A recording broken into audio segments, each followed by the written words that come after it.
अस्सलाम वालेकुम मैं कम तौंद्रिगे मधु लांसी यामना इंपॉर्टेंट होइबो पावखर लैरे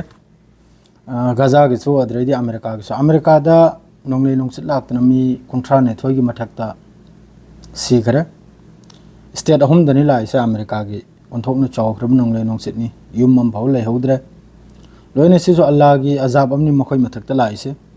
ओंथोकनो चावना ममांगै दसु इजराइल दसु अल्लाह गी अजाब मई लांग चाकपदो याम साथीना मखोय गी मी लाख लाख की मोगी सेटलर मपानदे तहलबा युम मपानदे चंगलकपा मोय यहूदी मखैगी युम कै मैम चाकतना वेस्ट बैंक सिदा बर्बाद ओइख्रमनी अदुम तौदना अमेरिका दसु अल्लाह गे अजाब नोंगले नोंसित लाक्तना स्टेट अहमदा हजु फावबा मी कुंथ्रा हुम थोय सिबगी वानी माद्रेदी कोंगा यमसु थी फंगद्रि हाय गाड़ी गराक से पूरा पाइखटलेगा इखोयगी उ से उपाम फिजे बस मखोंग दु खक्तनी लेहौरिसे मखोंग अचौबदु अतैदि मसा मरेंग अम्भाव थमलमद्रमनी अल्लाह की अजाब अल्लाह की कहरदगी लोइना बर्बाद तौदना बिलियन ट्रिलियन की बर्बाद होइग्रमनी अमेरिका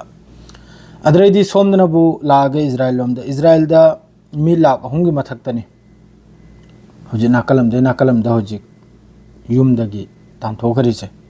मखोय मखैसे अदुम लंबी सि चतना अदुम लैरे गजा मनुंगसिदा अदुम अखोगी वेस्ट तगी ईस्ट तगी नॉर्थ तगी साउथ अदुम सि चतना अदुम लैरे गजा मनुंगदा मखोय मथक्सिदा ओंथोकना चावख्रबा आफतनि तारिसे होय मथक्सिदा इजराइल की तरफ ते जुलुम से याम साथीने चावरमनी अदुगा मी चनी मरुकनी शहीद ओइख्रिसे असिदा यामने इंपोर्टेंट हाइबुबु अबू उबैदा से शहीद ओइख्रब्रा सि याम कन्नदी इजराइल की तरफ ते हारी महाक से शहीद ओइख्रेन हलगी दुदा यहया सिनवार गे मोहम्मद सिनवार हारिबा मियोइसिगा माद्रेदी सोमनरब हमास की मखोगी कमांडो अमसु यावरि असिदा असिगुम मियोइ मखैसे यामना कन्न इजराइल की तरफ तगी दाबी तौदना हारी मखोय मखैसे सीखरायना अदुगा गजा मनुंगदसु अल कासिम की तरफ तगी माद्रेदी लैरिबा हमास की तरफ तगी सो हारे लांसी फोंगना थेंगनबे मतम सि यौखरायना माद्रेदी सोमदे इजराइल ना दाबी तौ इजराइल ना हंदक मरक सि यामना चावना ग्राउंड ऑपरेशन अमसुंग एयर स्ट्राइक माद्रेदी माइके मेरी देगी उनथोकना चावना गजा मनुंगसिदा नाइरे उनथोकना चावना हाइबु एकदम करी अमक हाइनी मथोंग मरम नाइदे मखै पूरा सीना कना ओरिमनो सीना करिमते येंग लाप नते अदुम अफंग हत्तना चलमनी गजा मनुंगसिदा मी चनी करक नो मैदिन दे शहीद ओइ बाहर सी सानरिब्रो खजिकी मीरो मी चनी करा अदुर अंगांग नो बियाम यावरमनी असिगी मथक्तसु अतै तैनसु स्टेटमेंट अद्रैदी सोमदा अमका सिरिया मनुंगदा लाख 10 अमा ताहलगनी हाइना फिलिस्तीनी मी लाख 10 अमा ताहलगनी हाइना सिकुम्बा वासि जुम याम थोइ याबने पाउ महिदा कनम आर्टिकल ची कनमदा बुदि न्यूज ता बुदि थोकलक्ते अदुगा यूट्यूब अमा याखोइगी लैरेदना आर्टिकल दी ईदना थोकलक्ताबो अदुगा अदुम अतै तै न्यूज अखोइगी यूट्यूब चैनल अमा चैनल अदुरगी अदुम ताबनाबने मी लाख 10 सिरिया का हाइनरी सिरिया मी लाख 10 फिलिस्तीनी मखैची तांथोकलगे फिलिस्तीनी मखै गजा दे थोवाइ सुया यारोय सिरसु यारोय गजा द मखै लोइ किनाब ओ गजा द हजि मियोइ लाख अहुम सि नाकलमदा नॉर्थ तगी साउथ तगी नॉर्थ सि अदुम चथोक चजिन तौदन लैराब मिचम मखैचे अदुइ मथक्ता सो हमका इजराइल की तरफ ते एयर स्ट्राइक तौरमनी अदरैदी सोमदनबु ईरान की तरफ तगी खुमैनी ईरान की सुप्रीम लीडर ना हाइग्रा अमेरिका का वारी सानबसिदी सिदे हेन इकाइनिंगाय वा लेते हाइना ओंथोकना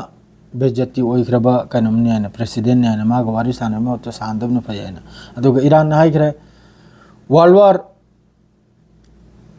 3 ओइरसु वर्ल्ड वार अहुम थोअसु मखोय बेरा लेते मखोय रेडी ने हाइना ईरान की तरफ तगी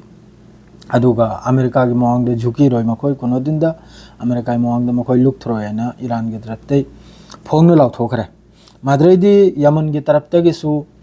तेल अबिबता स्ट्राइक तवी मखोयगी मिसाइल कापचलकपा अद्रेदी फिलिस्तीन टू माद्रेदी ड्रोन असिन चिंग अदु मखैदु लोइने इजराइल ना हाइ लोइने इंटरसेप्ट तवी हाइना अदुमकपु नुआइबा पाव हाइबबु यमन कापचलकपा कांदा इजराइल की मी मखैसि लोइना मी लाख से लोइना बंकर मनुंगदा माद्रेदी सेफ्टी मथवाइसि कलबैदमकता लोइना मनुंगदा चंग्याबा लोइना अदुगा गजा मनुंगददी चथोक चजिन तरुंगदे सोरोक मी चथोक चजिन तरुंगदे फाव एयर स्ट्राइक बोम तारिम हॉस्पिटल मथक्ता केम मथक्ता रिफ्यूजी केम मथक्ता माद्रे हौजिक मखोइगी एमसी खान यूनुस से खान यूनुस से मखोय याम कन्ना हौजिक मथंगी ऑपरेशन से ग्राउंड ऑपरेशन से खान यूनिस से मखोई तौबगी याम कन्न होदने याबने इजराइल ना हुजिकता माद्रेदी इजराइल दा हुजिक इजराइल ना हुजिक ग्राउंड ऑपरेशन से यामने चाउना तौराब यामने चाउना अद्रेदी हुजिक मान हरसी मी चनी की मथक्तनी माद्रेदी मी लाख अहुम 48 आवर्स से मी लाख अहुम गजा दा सी ट्विटर हम खक्तनी अरबी ट्विटर हम खक्तनी माइना फोंदो रइसे मी चनी हत पे वानी अदुगा मी लाख अहुम से युम दगी खोगी रिफ्यूजी की टाइप तेने थादोक लेगा नाकलम चखिबा अदुम लैरे अदरेदी सोमनबु हमका इजराइल ना हजिक तौरसी आईडीएफ ना ईआर सु माद्रेदी ग्राउंड सु माद्रेदी लोइना ऑल कानून सिदा गाजा मनुंग सिदा माद्रे हजिक मोहगी मोइना हजिक खल्ली से कारण नबदे खान यूनुस से दे यामनो चाउना ग्राउंड ऑपरेशन अदरेदी ईआर स्ट्राइक तौबगी इजराइल याम कन्न सिगी मरम दे नाइनरी हजिकता खान यूनिस जो पूरा कनम तौजलबगी अखोई कैप्चर तौजलबगी दो हजिकता तौरिसे अते कंट्री मखैसिना वामता सुंगांगद्रे सेंगना हाइबदा करीमता गांगद्रे अखोइने लैरिसि ओइगेरा यूएयू लोइगेरा बस कतर न खर गांगे अते मखैदी ईरान सुनिंगाय माद्रे इराक सुनिंगाय माद्रे दी यमन न अदुम तुत्ता अदुम खर स्ट्राइक तौरी अदु खक्तनी लोइरे अदुना सो इजराइल के करीमता खोती लेते सेंगना हाइबदा दो हजिक तौरिसि याम साथीरे अदुई मथक्ता चाइना की तरफ तक चानिंगाई थकनिंगाई खर पुजल खिबगी पावम लाई मदो को अदो कन्फर्म ओइदरि खंगिब्रेने अदरेदी हजिक असल मेन हाइबो चानिंगाई से गाजा मनुंग दो चानिंगाई से बतरम लेते हजिक इसिंग भाव लेत्रिमने गाजा मनुंग सिदा नो करी हाइरुनी अते इस्लामिक कंट्री मखैजिन वा मंगांग दे अदरे याखोइना यामना बुद्धि मखोइ माइसिबु यामना बुद्धि चाइनिंग खोनिंग बने अदो उपाय लेते सिदई थोपै मतुंग चैबा हाइबदनी मखोइ मखैसे सिदा लेरे फाउदी याररो सेंगना हाइबद सिदा लेरे फाउदरी मखोइ चैबि याररो अदु खक्तनी मदु याम नुंगाइते तौरु थौदोक मखैसे हजिकि लीडर अनिहुम से लैरिब्रा हिंगिब्रा इजराइल नेदी याम कन्न हारि मखोइ मखैसे शहीद ओइग्राइना अदु कंफर्म पिरक्तरी हमास की तरफ तक अल कासिम की तरफ तक कंफर्म पिरक्कै मतुंगदा पाउसी फजन खंगनी अदरेदी इजराइल ना हारि हमास की मखोई की खुचुगुलाई थम्फम अदरेदी खुचुगुलाई सु मैम फंगबगी वानी मखोने ग्राउंड ऑपरेशन तौबदा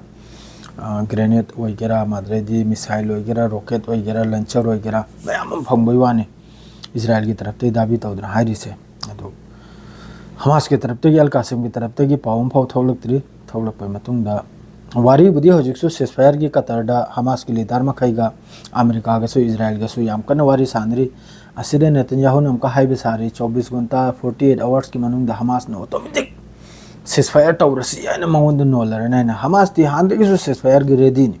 अमक्किदे मिसु थादोकपै रेडी नि परमानेंट सेसफायर की सु रेडी नि अदुगा सिगुंबे स्टेटमेंट से अदुम पीदना लाइरिमनि अदुना मरम ओरगा महाक इजराइल दगी थोकपसु ngamdre करेदी महाक मथक्ता आईसीसी ने अरेस्ट वारंट जारी तौरमनिना महाक हल इटली चकनम से चप्पनमद्रे हल पोप अनोब खलबदुगी अदुगी